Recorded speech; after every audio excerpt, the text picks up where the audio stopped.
세 번째 강의록을 좀 이어서 말씀 좀 드리겠습니다.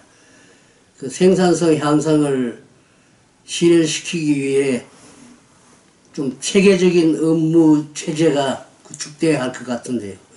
우선 생산해야 될 어떤 품목이 결정이 되면은 그 품목이 언제 납품을 해야 되는 것인지 소위 납기가 확인돼야 되고, 그러기 위해서는 일일 생산량을 최소 어느 선까지 맞춰야 되겠다, 그런 계획에서부터, 그리고 거기에 소요되는 각종 원자재 내지는 재단 단계까지 해서 언제까지는 투입할 수 있는 일정을 맞춰야 되겠다든가, 소위 일정 관리에서부터 자재 수급 시점부터 여러 면에서 계획을 세워야 되겠습니다만은, 우선 가장 중요한 것은 그동안은 한 개의 라인에서 보다 능률적인 작업을 추진하기 위한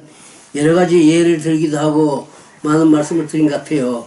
그런데 정상적인 생산활동을 전개해 나가려면은 모든 업무가 사장님의 결재하에 또 작업 지시하에 이루어지는 것이 원칙입니다. 그래서 사전에 계획이라는 것도 언제까지 어떤 물건을 하루 얼마씩 만들어서 언제 완료하겠다, 그리고 그 완료할 수 있는 기간은 어느 정도 소요된다, 이런 것들을 물론 위에 다 보고하고 해야 되겠죠. 그러나 그걸 서류로 다 만들어서 보고하고 결과를 보고하고 이런 과정이 필요해서, 그것은 차기 5번째 강의록에서 다 제로 내용들을 공개하려고 그래요. 다 제가 깨끗이 정리해가지고 사진으로 박아서 보내드릴 예정입니다. 근데 오늘까지 좀 두서없이나마 어느 정도 기본적인 얘기는 마감을 좀 지으려고요. 먼저 생산성 향상을 전제로 해서 생산 관리 능력이 절대적이라는 것을 수차 말씀드렸는데, 생산 관리를 효과적으로 하기 위해서 먼저 계획을 세우고, 모든 일이 다 그렇지 않겠습니까? 이 계획 과정에서 지금 잠시 말씀드렸듯이 일정이 있어요. 작업 일정. 일정이 어느 정도 소요돼서 해야 되겠다든가, 그리고 봉제뿐만 아니라 재단물은 언제까지 투입될 수 있어야 되겠고, 언제까지 어떤 사이즈를, 어떤 색깔을, 어떤 디자인을 먼저 해야 되겠다든가, 이런 각 주문 내용에 따른 일정 계획이 개별적으로 또 계획이 돼야 되거든요. 이런 것들도 작업하기 전에 다 사전 계획을 수립해야 되고, 그리고 생산 문제는 재단부터 봉제 완성에 이르는 과정을 통틀어 제가 말씀드리는데요. 우선 재단 작업이 먼저 이루어지는 게 아니겠습니까? 재단은 재단 이전 패턴을 만들고 패턴을 그레이딩하고 마킹하는 문제는 제외하겠어요. 그건 당연히 해야 될 일이니까. 그런데 재단 작업을 할 때 고려해야 될 몇 가지 문제를 조금 말씀드리고 진행하겠습니다. 우선 재단물을 가장 정밀하게 커팅을 해서 공급해 줘야 되는 거 당연한 얘기입니다. 그런데 재단물 자체를 공급해 주는 게 중요한 게 아니라 이 재단물로 인해 가지고 봉제품이 만들어진다는 걸 염두에 두고, 봉제품 제조 과정에서 공수를 줄일 수 있는 방법은 없을까? 아니면 이것이 정밀도를 옷 제품 자체의 사이즈가 정확히 맞아질 수 있는 방법, 이런 것들을 없앨 수 있는 재단물을 공급해 주겠다는 건 줘야 되겠다는 생각도 가져야 돼요. 그래서 재단물 패턴 자체도 반드시 넛지라고 얘기하는데, 뭐, 카라를 하나 재단해 준다. 그럼, 카라 부위의 중심을, 어디가 중심이라는 것을 이렇게 L이 재단 패턴에서, 재단물을 패턴에 의해서 잘라내는 거니까, 이런 패턴의 중심을 찍어줄 수 있는, 잘라줄 수 있는 위치를 이렇게 넛지를 넣어줘야지 그게 정상적이 아닙니까? 그래서 그런 것도 염두에 두고 재단물이 만들어져야 된다는 것을 항상 알아야 됩니다. 그리고 이 심지를 특히 재단할 때는 뭐 이런 부품의 경우에 특히 그래요. 심지가 붙어야 되는 부위들이 카라라든가 와이셔츠에 뭐 주머니 접게 프랩이라든가 뭐 카우스라든가 뭐 이런 등등이 있습니다. 그럴 때는 심지를 재단을 할 때 심지를 카우스면 카우스 크기같이 하면 안 돼요. 카우스 크기만한 재단물하고 똑같은 규격의 심지를 자르면 훨씬 손해입니다. 단 이 카우스의 원 제품의 규격이 있을 테니까 이만한 카우스 원단 재단물을 공급해 준다면은 여기에는 이 시접이라는 거 재봉틀을 받고 나서 넣은 시접 어느 정도 시접을 1cm, 1cm, 5mm, 5mm 정도 시접을 감안하고 이 시접 부위에는 굳이 심지를 붙일 필요가 없죠. 그래서 심지는 이 시접을 제외한 진짜 사이즈 크기만치만 잘라주면 되는 겁니다.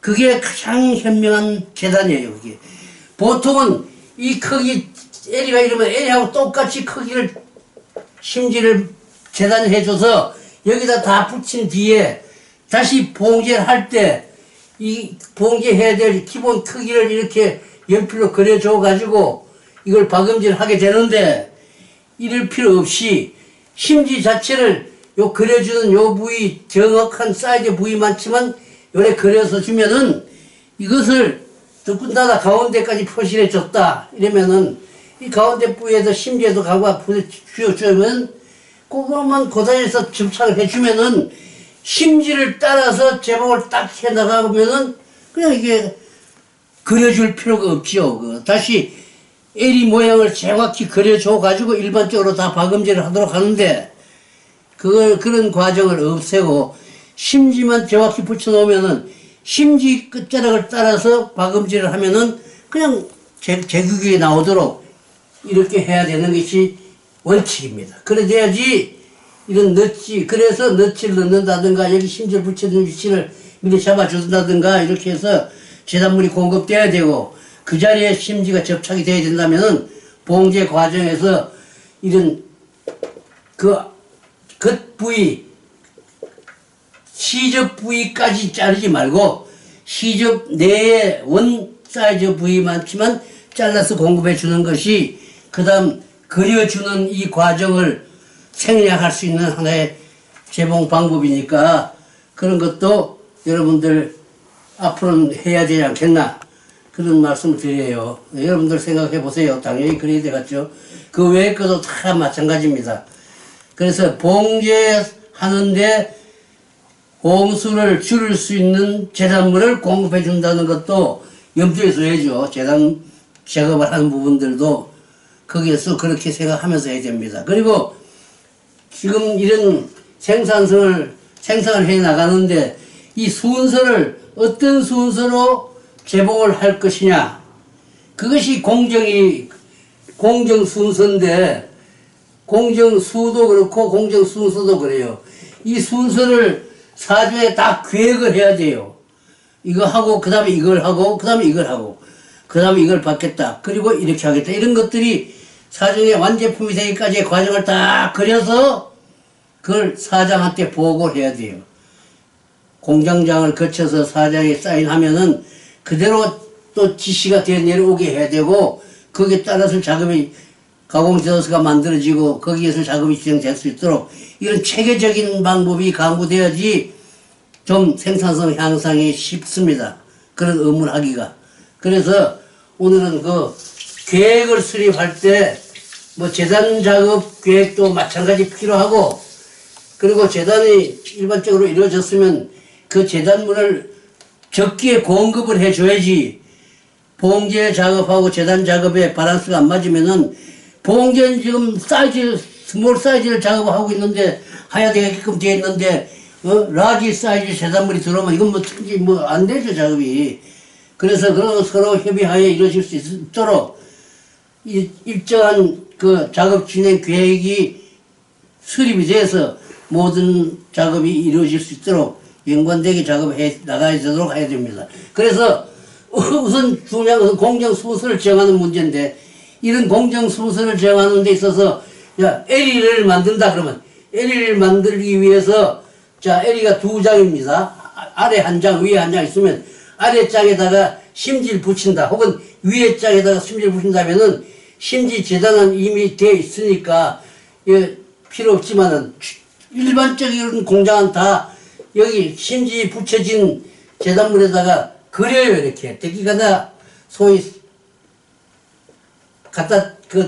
형을 갖다 대고서 연필로 딱 그려가지고 그려진 위에를 그리게 되어 있고, 그린 뒤에 모서리 같은 걸 딱 잘라내가지고 그 다음에 이렇게 뒤집어서 아이롱을 해서, 그리고 시접을 사이즈를 스타트 하잖아요. 스티치를 하잖아요. 근데 이게 아무렇지 않은 것 같은데요. 자, 심지 붙여진 것을 재단물을 포개서 진위해서 길을 자르고 여유 시접을 자르고 뒤집어서 여유 시접을 절단을 하고요. 여유 시접을 절단하는 과정이 있고, 그 다음에 이것을 절단한 뒤에 뒤집기 하고 나서 다시 송곳질이라고 해요. 송곳질. 끝부분을 뒤집은 그 솔기를 반듯하게 뒤집어지게 해서 한번 손질하는 거죠. 그리고 아이롱을 하고 뒤집고 나서 그 다음에 아이롱을 하는데, 아이롱을 단을 깨끗이 하고 아이롱을 하고 아이롱 작업이 끝나고 나서 그 다음에 스티치라는 걸 해주잖아요. 스티치고 제일 끝에 닥치라는 걸 또 해줍니다. 그 L이 하나 만드는데도 이거 진우이 한 뒤를 얘기하는 거니까, 진우이 작업을 하고 나서 여유 시접을 잘라내고 그 다음에 뒤집고 송곳질하고 이거 두 번 들어갔네. 그리고 아이롱을 하고 스티치하고 다트까지 해준다면은 하나, 둘, 셋, 넷, 다섯, 7개 이렇게 하는 거거든. 그런데 이 7개 정도를 한 번에 하려면 몇 개를 줄인다, 이게. 자, 송곳질 이거 없애겠다. 그리고 뭐 여유 시접 절단하는 거 없애겠다. 그리고 이 두 개를 없애는 거 뭐 간단하지 뭐 이거. 이 다트도 없앨 수 있어요. 그 다트 하는 것도. 그럼 이런 걸 이렇게 시접을 반드시 가위로 귀를 잘라내고 여유 시접 잘라내고 밑바닥을 쫙 자르는 게 다트라고, 다트. 그래, 이런 걸 안 하려면은 정밀하게 재단을 해줘야 되고, 재단물을. 그리고 작업하는 사람이 작업물을 박음질을 할 때 어떤 스토파에 의해서 정확한 규격으로 박아줘야 되는 이런 과정이 필요하지 않겠어요? 그렇게 작업 조건을 설정해 줌으로 해서 이거 다 없앨 수 있다고. 그리고 뒤집어서 이런 걸 자르는 이유가, 뒤집어 놓으면 이런 데가 빵빵해지니까 시접이 있으면은 제품이 산뜻하지 않잖아요. 그래서 딱 뒤집어지고 송곳질을 해줘야지 딱 펴지나 해서 안 돼. 그럴 때는 아타치먼트라고 쓰는 거예요. 이렇게 여기가 바늘이 찔리는 곳이면은 여기서부터 1mm 간격에다 칼이 찍히게 하면 되는 거예요. 이게 바늘이 움직일 때마다 이 박히는 이 부위에 이렇게 바늘이 이렇게 박히면은 요 1mm 간격으로 가짜죽을 내는 겁니다. 자락방 가짜죽과 내면서 박혀. 그럼 가짜죽이 난 부위는 탁 그냥 뒤집어져요. 심지 쪽을 이렇게 하는 거예요. 뒤집는 부위에다가 가짜죽이 착나게 이렇게 뒤집어주면은 아주 뒤집는데 그냥 송곳질 안 해도 돼요. 그러고 나서 뒤집어진 뒤에 다시 아이롱을 할 거니까. 이런 어떤 아타치먼트죠. 이렇게 보조기기 그런 걸 활용하고 재단부에서 재단 작업장에서 어떤 것을 협조하고 그리고 뭐 나름대로 모서리 재단을 이렇게 안 잘라줘도 되게끔 재단물을 이렇게 카트 해주면은 이게 없는 상태로 해주면은 끝까지 박으면 되도록 해주면은 재단에서 해준다면 그런 재단물로 박으면 2중 3중 일을 좀 덜 수 있습니다. 이래서 나는 항상 여러분들에게 공수를 줄일 수 있는 내 스스로만 해서 안 되고 관련 부서에서도 이런 협조가 있으면은 그렇게 가능할 수 있는 길들이 있지 않을까 하는 것을 여러분들한테 좀 생각 좀 하라고 말씀드려요. 이렇게 반드시 그렇게 할 수 있는 길이 있어요. 그래서 괜히 그냥 그 쉽게 한다고요. 그냥 막 해놓으면은 그 능률을 내기가 어렵습니다. 어쨌든 이런 모든 것이 결제 과정이 있었을 때 다시 한번 생각해야 될 이유가 생기는 거니까 여러분들은 생산 체제를 내가 바꿔야 된다는 말을 누차 합니다만은 생산성 향상이 절대로 필요하게 하는 것은 내가 어떻게 하면 되겠다는 걸 이제 모두 알죠. 제조하는데 소요될 시간을 지금보다 덜 걸리게 해야 되겠다.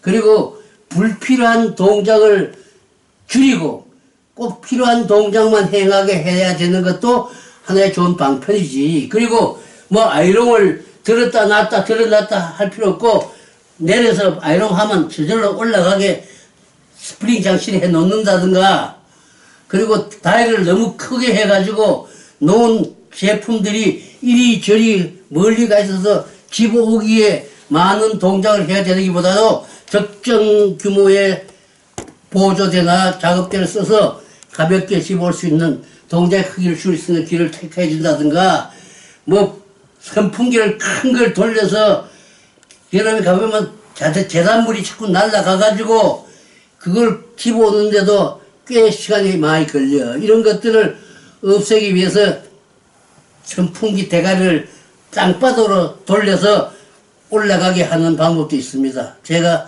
과거에 그런 시험을 한번 해봤더니 처음에는 먼지가 확 올라갔는데 오래 두니까 먼지는 어디로 가는 게 없고 계단물 이런 건 바람이 안 불어서 안 떨어지고 그런 좀 좋은 방법도 있었어요. 물론 에어컨으로 그냥 해놓으면 제일 좋고 뭐 그런 걸로 인해서 쓸데없는 시간을 작업원들이 자꾸 낭비하게 되는 거니까 그런 것도 줄일 수 있는 길을 자꾸 찾아내야 되는 거에 작업원들도 물론 그래야 됐지만 관리자들이 고려해 봐야 할 문제들이죠. 그래서 우선 생산이 계획하는 데부터 시작이 되는 거니까 이 계획을 할 때 전후 공정 간에 연관돼서 생산성을 향상에 도움이 되는 일을 한번 고려해 볼 수 있는 기회를 만들어 주는 것도 중요하지 않겠나.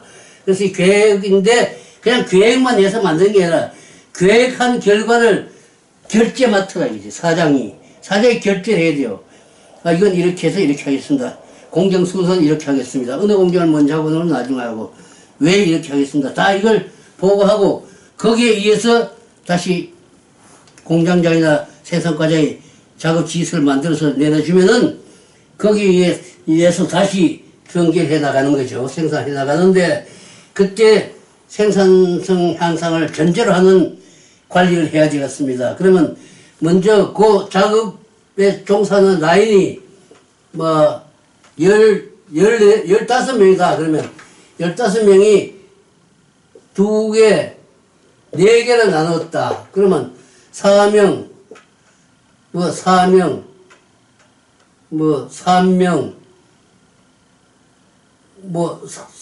4명 하면, 아니, 15명이나? 그러면 이게 18명쯤 되겠네. 4, 16하고 19명이라 그럽시다. 그러면 19명이 1개의 라인이 되면은 4명이 한 조다. 요건 3명이 한 조다. 여기 또 4명이 한 조다. 여기 또 4명이 한 조다. 그럼 이 결과적으로 1개의 라인이 19명 작업원이 일을 하게 되는 겁니다. 이건 관계없어요. 15명이 하려면 15명, 12명, 12명으로 이거 균등하게 배분하면 되는데 이 배분하는 일이 가장 중요한 일 아닙니까? 한 사람 한 사람 일을 배분받아야 되는 거니까 일을 배분해 주는 일, 다시 말해서 공정을 편성하는 일이다. 공정 편성을 제대로 해야죠. 자네는 이 공정을 너는 맡아서 해야 되는데, 너는 어느 공정을 맡아서 해야 되는데, 어쨌든 맡아서 하는 공정이 뭐 1번 공정, 8번 공정, 5번 공정, 6번 공정을 네가 해야 된다면 이 맡겨진 이 공정별 정비 가공 시간이 얼마냐? 시간을 다 알아야 돼요. 그래서 공정 분석표를 만들면은 공정 분석표 내에 공정 순서만 확실히 정하는 게 아니라 각 공정별 정비 가공 시간을 다시 파악을 확실히 해야 되죠. 그래서 1번 공정은 뭔 공정이다. 소위 공정 번호가 있고 각 공정마다 여기 공정명이 있고 말이지. 이 공정의 명은 무슨 공정이다. 뭘 하는 공정이다. 그리고 여기에는 시간이 몇 초가 소요된다. 이 공정을 수행하는 데는 시간이 20초 소요된다. 요게 나란히 알게 돼요. 근데 이 공정은 누가 할 것이냐. 여기 이 공정은 미스 김이 한다. 그러면 김이라는 사람이 어떤 공정을, 1번 공정을 몇 초 걸리는 시간을 이 공정이 담당을 한다. 근데 이 사람, 한 사람이 해야 될 평균 시간이 있게 되는 거야. 이 옷 한 장을 만드는데 모두 공정에 12개 공정이다. 12개 공정, 각 공정마다 시간이 다 있어서 그 시간에 다 합계가 결국 옷 한 장이 만들어지는데 소요되는 시간이니까요. 그 시간을 거기 소속된 15명이면 15명이 균등하게 작업을 하게 해야지 한 사람이 너무 차이가 나면은 안 되죠. 그럼 흐름이 안 돼요. 내가 하고 나서 너무 이 사람한테는 나보다 시간이 많이 덜 걸리는 시간을 주면은 이거 끝나고 이 사람이 해야 될 때 일이 있어야 하죠. 여기 시간 많이 걸리니까 나보다 많이 걸리는 작업을 위해서 하면은 흘러오질 않으니까 내가 일을 못 하죠. 그리고 일을 내가 또 너무 적을 한데 위에는 너무 많은 공정을 하면은 계속 여기 차요. 흐르면 안 돼. 언밸런스 생긴다고. 그래서 한 사람한테 공정을 나눠주는 거. 여기에서 공정을 편성하는데 공정 편성을 원칙에 의해서 가장 잘 해야 됩니다. 그리고 나서 그 편성된 내용대로 원활히 수행해 가게끔 작업 동작이 가장 적게 또 덜 불편하게 이어갈 수 있도록 기계를 배열하는 거예요. 소위 기계 배치를 하는데 이걸 우리가 뭐 보통 레이아웃이라고 그러잖아요. 레이아웃이 잘 이루어져야 되는데 여기에 또 레이아웃을 위한 어떤 원칙이 있습니다. 그래서 원칙 레이아웃 실시 원칙이라는 게 있어서 레이아웃 실시 원칙에 준해서 앞으로는 기계를 배치를 해야 돼요. 이렇게 집어서 이렇게 박아서 이렇게 앞에서 가게끔 하는 거 하고 이렇게 박아서 이렇게 집어서 이렇게 박아서 이걸 이쪽으로 옮겨주는 거 하고 굉장히 동작의 차이가 커요. 시간이 많이 걸린다고. 집어서 박아서 그냥 버리면은 그 다음 사람이 다시 이걸 받아서 하고 또 넘겨줄 수 있잖아요. 이렇게 하는 걸 이쪽으로 옮기면은 전체가 또 옮겨줘야 되는 시간, 일한 사람이 부담이 많아지고. 그래서 이런 등등 예를 들면 그래요. 그런 것들이 없도록 만드는 것이 레이아웃의 원칙에 다 들어가 있어요. 그리고 여러 번 동작을 안 해도 되는, 그리고 이 짚고 놓고 하는 이 동작을 해야 되는 과정에서 가장 편리하게 할 수 있도록 여건이 돼야지. 여기서 작업을 해서 이걸 저리 옮겨가서 저쪽에서도 작업을 하고 또 이리 옮겨가고, 제가 그런 거 많이 봤으면 옛날에 내가 저기 어디 코스타리카에 갔더니 아주 국내에서 큰 회사입니다. 대전 있는 회사예요. 뭐 지금 없어졌으니까 말씀드려도 될지 모르겠네. 동방섬유라고. 그 공간이 넓더라고. 그래서 제가 가니까 그 책임자 그래, 아, 우리 공장을 넓게 쓰고 있습니다. 그래요. 협소하게 한국처럼 그랬으면 뭐 힘들죠. 뭐, 넓게 쓰니까 좋죠. 뭐, 그게 좋은 게 아니에요, 그게. 넓게 쓰니까 그냥 기계를 뜨문 놓고 말이지, 그냥 저쪽에서 받아다가 이쪽으로 갖고 와서 또 해야 되고, 굉장히 작업원들의 행동 반경이 넓어져가지고, 제조 소식가들 많이 잡아먹으니까, 안 돼요. 돈을 벌기 힘들어요. 그래서 그러면 안 되고, 여기에도 어떤 원칙이 있어서 이 원칙을 적용시켜야지 되는 겁니다. 그래서 공정 편성의 원칙, 기계 설비 배치의 원칙, 그리고 작업 동작의 원칙, 이래 몇 가지 가장 이상적인 원칙들, 이상적으로 해야 될 계획의 원칙이지. 생산 계획의 원칙. 공정 분석표를 작성하는 데 있어서 원칙이 있는 거고요. 그래서 이런 것들을 전부 정리해가지고요. 이 말로 하면 시간이 많이 걸리니까 다 적어다가 다음 우리 5번째 강의로 여기다가 좀 수록하겠어요. 여러분들이 보면서 이러는 게 그래도 괜찮겠다 싶으면 그대로 하면 됩니다. 그리고 이 불의 밝기도 그렇고요. 이 재봉틀의 높이도 그렇고요. 녹음대, 흐름대 높이는 몇 센치가 가장 이상적인지, 이런 것도 작업자 동작에 따라서 다 다르겠지만은, 일반적으로 그래요. 재봉틀이 74cm 높이라면은, 물건을 놓는 다에는 앉아서 손이 닿을 정도가 돼야 돼요, 이렇게. 그래서 손이 닿으면은 54cm 정도 좋다. 그럼 이렇게 해서 작업을, 박음질을 이렇게 올려서 이렇게 하고, 이렇게 빠져나가게 해야죠. 이거 재봉틀이라는 게 이게 지금 60cm입니까? 60cm 정도 규격이면은 꽤 넓잖아요.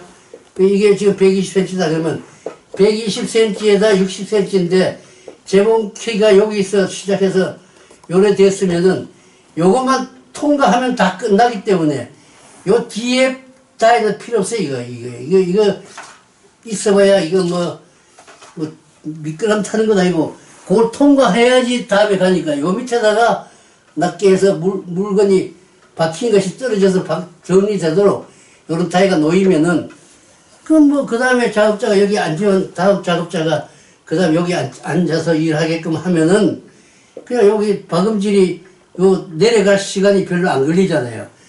약간 재봉틀의 높이를 경산을 이루게 해준다면은 저런 방법도 있습니다. 그래서 이 동작을 최소화하는 동작 경제의 원칙이라는 것도 별건 아니지만은 자기가 앉은 자리에서 앞을 봐가지고 손이 전체를 움직여서 이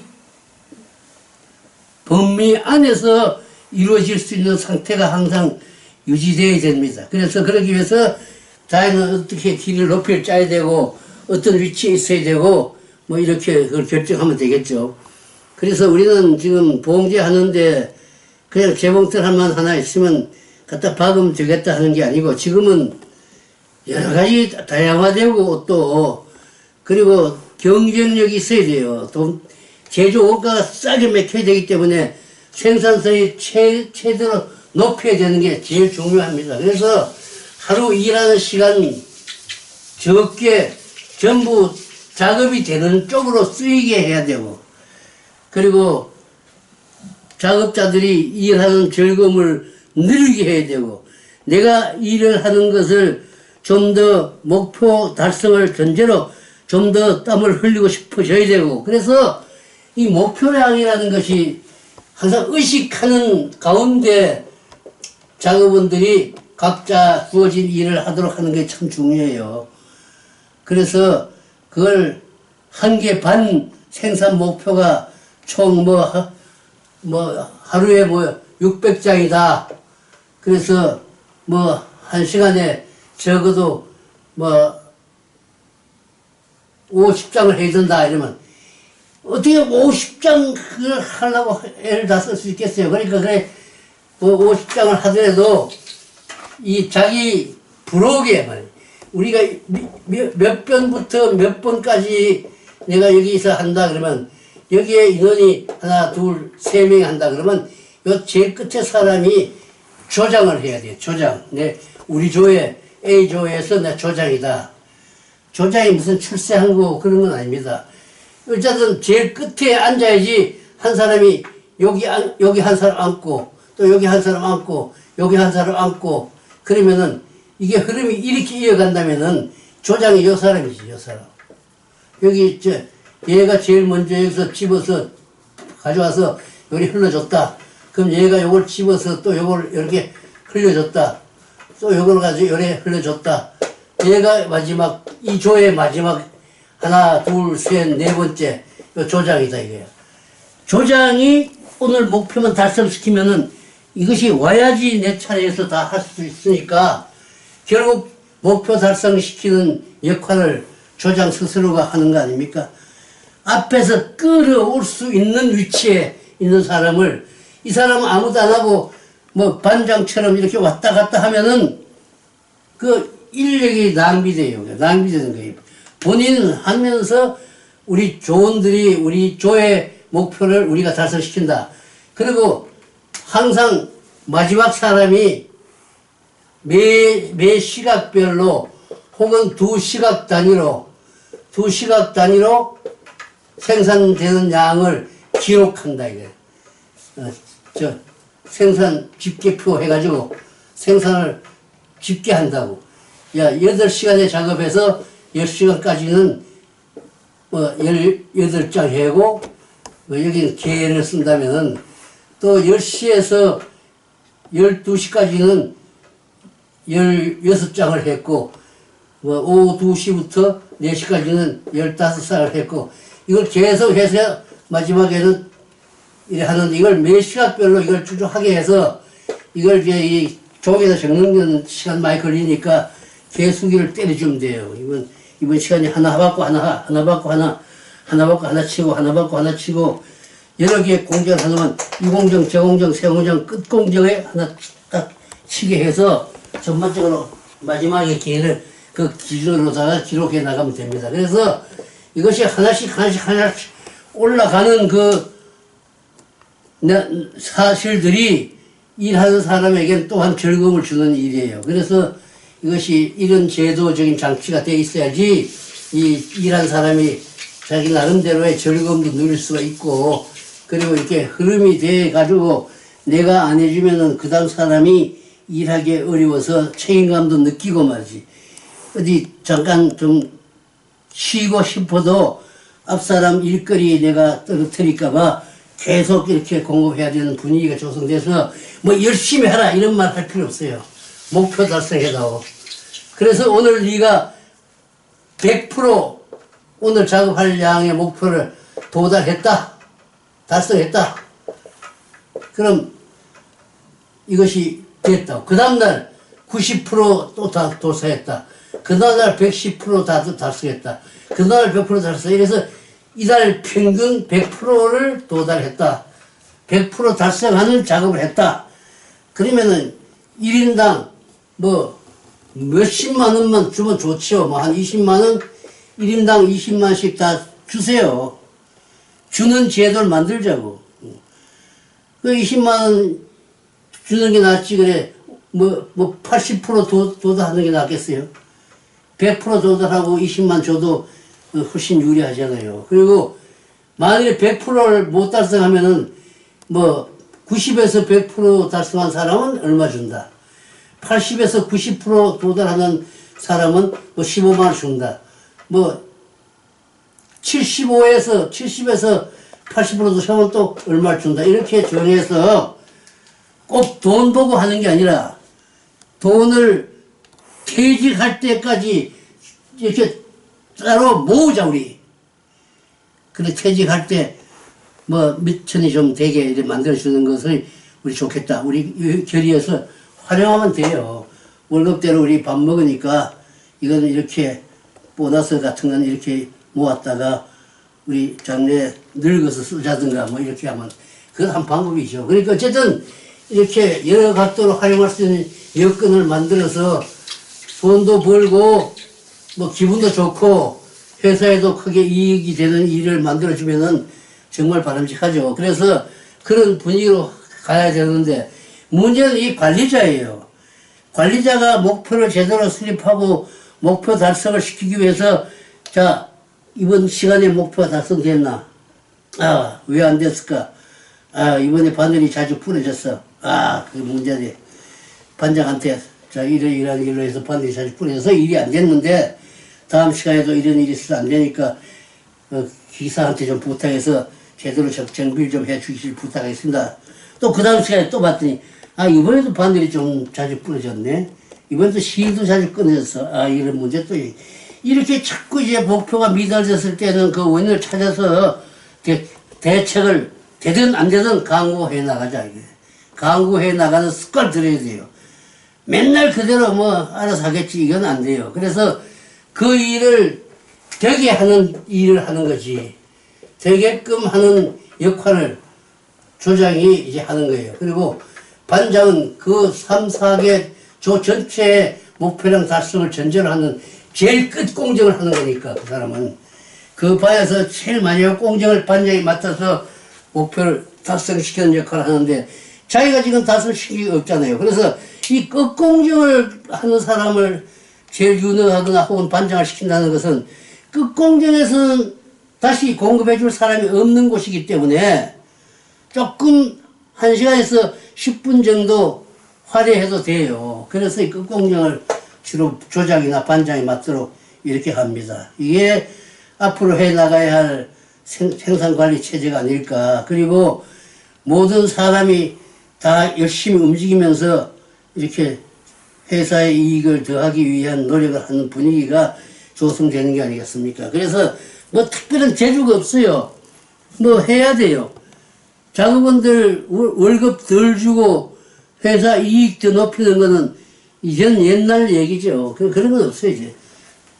지금 회사의 이익이 한 100만 원이 생기면은, 이익이 100만 나면은 30%는 회사에서 갖는 겁니다. 이익으로.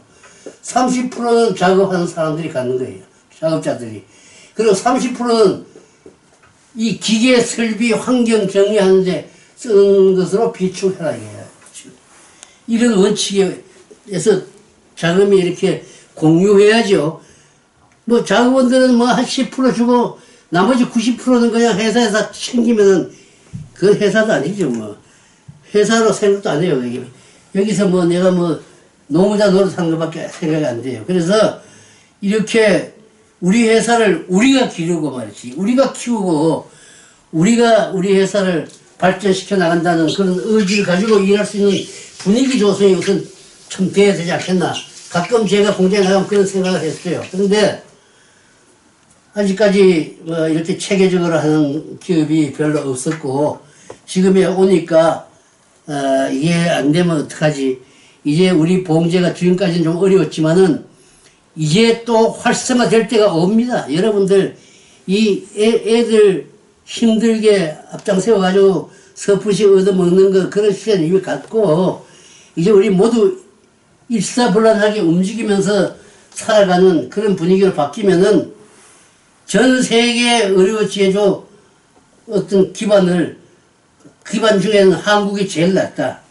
한국이 그래도 품질 면에서나 능률 면에서나 책임지는 자세나 제일 낫다고 이렇게 인정돼서 모든 옷장사들이 자기들 걸 여기 와서 만들어야 되겠다든가 뭐 이런 생각을 하게 좀 하면 좋지 않겠습니까? 그리고 얼마 전에 제가 얘기했지만은 이제는 옷이요.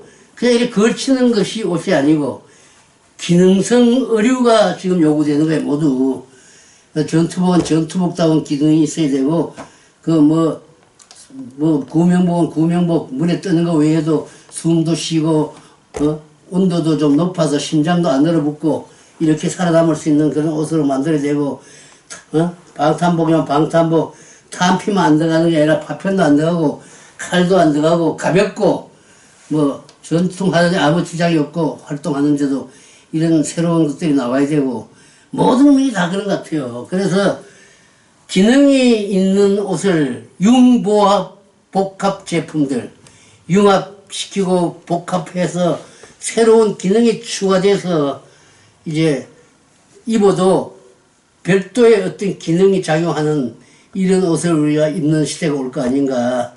뭐 수영복을 만들면 어떤 기능이 있어야 되고, 꼰토한 사람은 어떤 기능이 있어야 되고, 뭐 스포츠 여행 다니는 사람은 어떤 기능이 있어야 되고, 있어야 될 것 같아요. 제 생각인데. 그래, 그렇게 그러한 기능성, 소위 기능을 갖고 있는 옷.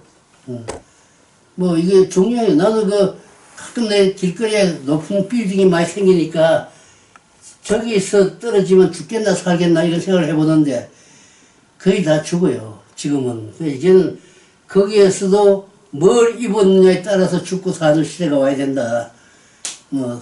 아무리 그래도 모자 하나 똑똑한 쓰면 머리만 깨지면 사는 거 그런 시대가 오지 않겠나. 특히 건축업자들 일할 때 돌덩이 짊어지고 다니고 하는데 위험하잖아요. 그래서 안전복 같은 거 이런 새로운 기능성 의류를 많이 개발해야지 되고 또 그렇게 하기를 바라는 시대가 이제 다가온 것 같아요. 그래서 요번 다음 5번째 여러분들에게 저는 이런 얘기로만 그칠 게 아니고 그동안 공부한 것들을 조금씩 정리를 해서 활자로 된 걸 찍어서 여러분들 다시 연구할 수 있는 자료로 다 내놓을 작정이고요. 일단 문제가 생산성 향상을 위한 중간관리자의 역할이 제일 중요하니까 중간관리자를 어떤 사람으로 해야 되는지 실력이 있어야 됩니다. 실력이라는 것이 영어 실력, 수학 실력 그런 게 아니고 그것도 있으면 좋겠지만은 이 직원들과 호흡을 같이 할 수 있는 그런 재능이 있어야 되고 그리고 부하 직원들로부터 존경의 대상이 될 수 있고 상사들로부터 신뢰를 받을 수 있는 그런 자질이 돼야 돼요. 그냥 야가 빠지면 안 돼요. 내가 제일 싫어하는 게 그거예요, 지금. 예절이 밝아야 돼, 예절. 중간관리자는 제일 중요한 것이 예절에 밝아야 됩니다. 예절에 밝다는 게 뭔 말인가 하면 친절하다는 얘기예요. 모든 사람들에게 친절하세요. 그리고 겸허해야 돼요. 친절하다는 말은 뭔지 알겠죠? 잘난 척 하지 말고 뭔가 나로 인해서 상대가 기뻐졌을 때 난 친절을 베푼 겁니다. 그런 것이 친절이에요. 그런 사람. 겸하다는 건 잘난 척 하지 말고 아는 척 하지 말고 나를 낮춰야 돼. 낮추고 상대를 높일 수 있는 그런 마음가짐. 이게 중요해요. 이렇게 잘난 척 하는 놈 다 싫어요. 그 사람 그런 사람 있죠. 나서는 사람이 항상 겸손해야 돼. 겸손해. 이게 정말 지도자는 이런 사람이 돼야 됩니다. 잘난 척 하는 사람 따라주지 않아요. 그 다음에 양보할 줄 알아야 돼. 양보. 조금씩 손해봅시다. 조금씩 내가 더 땀 흘리지 이런 자세로 움직이는 사람이 관리자다. 쟤들 덕에 내가 편안하고 하면 안 되죠. 양보할 수 있는 마음가짐으로 늘 임해야 되는 거. 그리고 인사성이 밝아야 돼요. 인사. 그래서 인사라는 말은 상대를 기쁘게 반갑게 이렇게 좋아하겠지만은 두려워하게 만들어요. 상대를 억압해 주는 그런 그것도 있는 것 같아요. 그래서 인사 이거 상당히 중요한 것 같다. 그래서 우리 애들한테도 항상 먼저 인사해라. 반드시 성공한다. 이렇게 얘기합니다. 성공은 못했지만은 어쨌든 인사가 그만치 살아가는데 중요한 것 같더라. 그래서 예절이라는 건 말이지. 이렇게 친절해야 되는 거, 겸허해야 되는 거, 자세가. 항상 양보할 줄 알아야 되는 거. 그 다음에 인사성이 밝아야 되는 거. 그리고 하나 더 있어요. 지금 생각이 안 나는데.